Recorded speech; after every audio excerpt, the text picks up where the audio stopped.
कविता जिसकी पंक्तियां हैं, ये बसंत ये आजादी का वसंत, ये बसंत ये आजादी का वसंत जिसकी नींव शुरू होती है जलियांवाला बाग के लड़ाई से। इससे एक 12 साल के बच्चे पर गहरा असर पड़ा और उसकी एक महत्वपूर्ण शख्सियत बन गई जिनका नाम था भगत सिंह।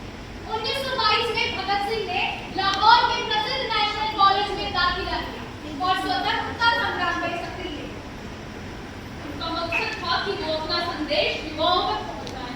एक प्रदर्शन के दौरान उनकी मुलाकात बटुकेश्वर दत्त, राजगुरु और अन्य साथियों से थी। भले ही वे अलग-अलग प्रांतों से थे और अलग-अलग भाषाएं बोलते थे, और उनका सपना और मकसद सिर्फ एक था, भारत देश की आजादी।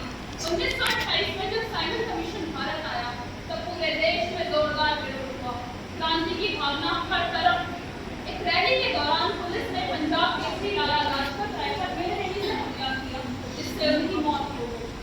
साइमन वापस जाओ, साइमन वापस जाओ, साइमन वापस जाओ, साइमन वापस जाओ, साइमन वापस जाओ, साइमन वापस जाओ, साइमन वापस जाओ।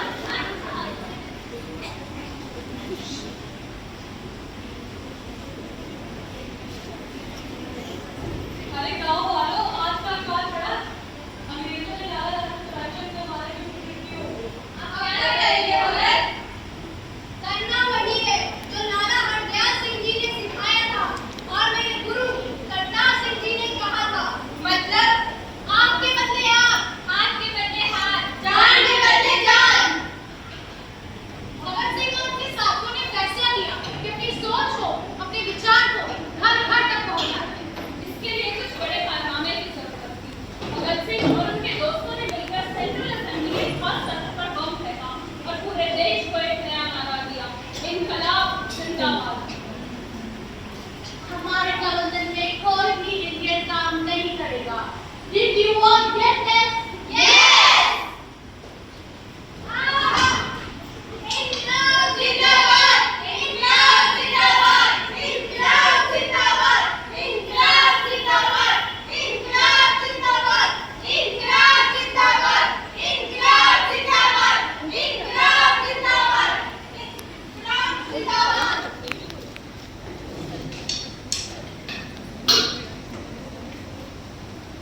बार बार बीच में आ रहे बच्चे, नीचे से जाओ।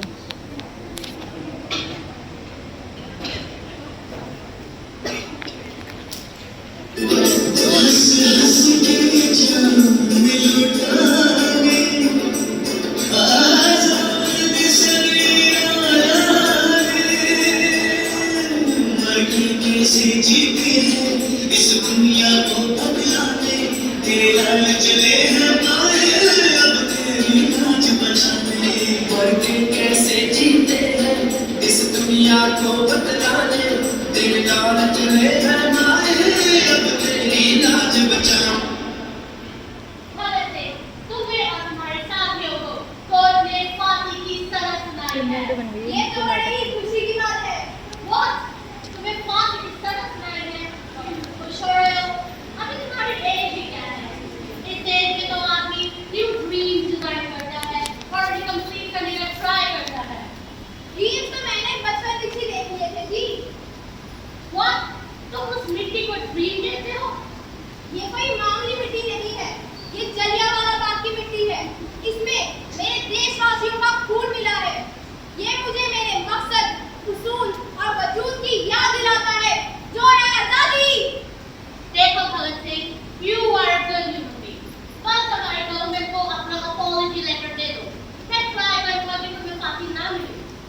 जब मैं 3 साल का था, तब मेरे चाचा स्वर्ण सिंह इस देश के लिए शहीद हुए, और जब मैं सिर्फ 8 साल का था, तब मेरे गुरु करतार सिंह ने इस देश के लिए अपनी जान दे दी।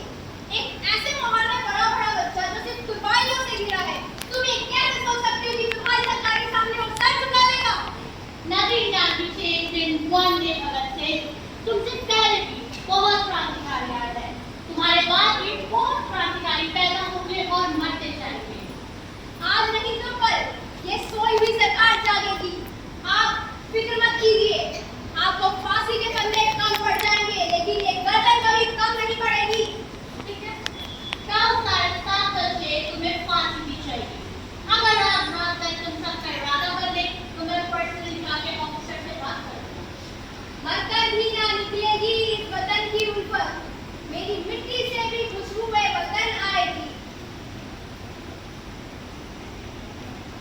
आजादी का शोला बन के खून रगों में डोला मेरा रंग दे